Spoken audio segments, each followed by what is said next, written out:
அனைவருக்கும் வணக்கம். ஆய்போவான். நான் இன்னைக்கு உங்களுக்கு எப்படி ஈஸியான முறையில் முட்டை தொக்கு செய்யறதுங்கிறது தான் சொல்லி காட்ட போறேன். නීවිදිය බිත්තරේ අදා ගන්න. එතකොට කොහොමද කියලා බලන්න. රස කොහොමද කියලා. மாதிரி கொஞ்சமா எண்ணெய் போட்டுக்கோங்க. මේ විදියට තෙල් ටිකක් ලිපේ තියාගන්න. මේ විදියට රසට හදන්න ඕනේ නම් මගේ channel එක subscribe කරගන්න. අමතක කරන්න නැතුව bell symbol එක තට්ටු කරන්න. நம்ம இந்த சேனலை சப்ஸ்கிரைப் பண்ணிக்கோங்க. பெல் சிம்பலையும் தட்டி விடுங்க. எண்ணெய் சூடாயிட்டு கடுகு வெந்தயம் போட்டுப்போம்.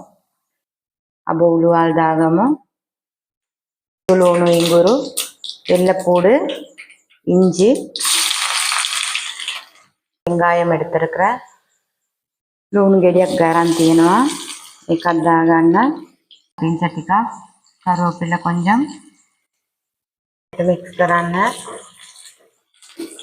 நல்லா மிக்ஸ் பண்ணிக்கோங்க. ப்ரௌன் கலர் வர காட்டியும் ப்ரௌன் பாட்டு என்னோடனே தக்காளி டிக்க தாகන්න. தக்காளி දෙකක් தரான் තියෙන්නේ. 2 தக்காளி எடுத்து வெட்டி போட்டிருக்கேன். பொடி வேணக்கம்ம வித ගන්න. நல்லா இது மசியும் வரை இதை நல்லா ஃப்ரை பண்ணிக்கோங்க. 2 ඕන ගාන දාගන්න මිරිස් කුඩු. මම ඇඳි දෙකක් දානවා.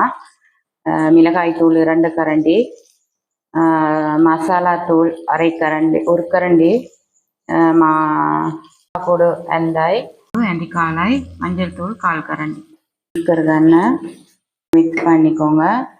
இப்போ நாங்கள் இதை மிக்சியில் அரைச்சிட்டு வந்துடலாம்.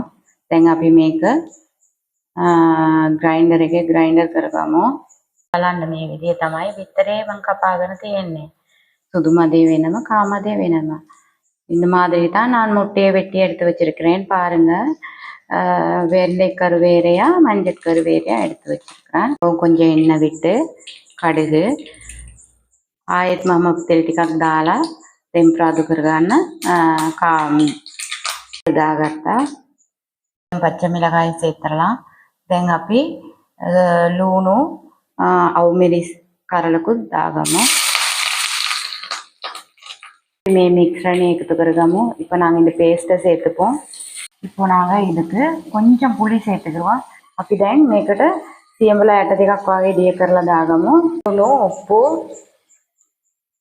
දිය කරගන්න. இந்த மாதிரி மிக்ஸ் பண்ணிக்கோங்க. இருக்கான்னு பார்த்துக்கோங்க. දාගන්න දැන් කරුවේ சேர்த்துக்கோங்க. அதே විතරක් එකතු කරගන්න. මஞ்சள் කරුව ආමදේ දාගන්න.